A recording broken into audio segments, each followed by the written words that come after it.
आज BSTचे नवनिर्वाचित नियुक्त झालेल्या GM सोनिया सेठी मॅडमची आज best electric worker union and transport युनियनच्या माध्यमातून श्रमिक उत्कर्ष सभेच्या माध्यमातून आज आम्ही बैठक घेतली।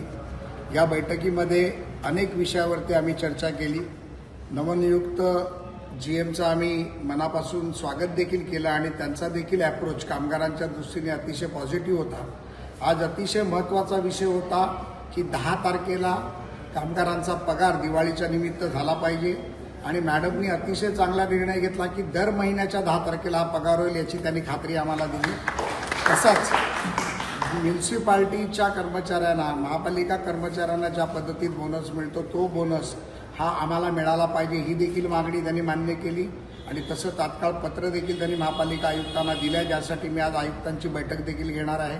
आणि बजेटच्या 3% महापालिकेच्या बजेटच्या 3% अमाऊंट ही BSTला दिली जावी ही मागणी देखील त्यांनी आमची मान्य केली। आणि अनेक विषय जे कोविड भत्ता बाकी आहे तो विषय असेल, प्रमोशनचा विषय असेल, 10, 20, 30 वर्षाचं प्रमोशन असेल, ग्रॅज्युएट मुलांचा कामगारांच्या प्रमोशनचा विषय असेल, कॅशमधली सॅलरी कन्वर्ट करून चेकमध्ये देण्याचा विषय असेल, अनेक विषयावरती आमची चर्चा झाली आणि मी माननीय सौ सेठी मॅडमचं मनापासून स्वागत करतो, अभिनंदन करतो की त्यांनी आज आमच्या कामगारांना न्याय देण्यासाठी योग्य निर्णय घेतील अशी अपेक्षा ठेवतो आणि सरकार त्यांच्या मागे खंबीरपणे उभे राहील ही खात्री मी देतो। धन्यवाद।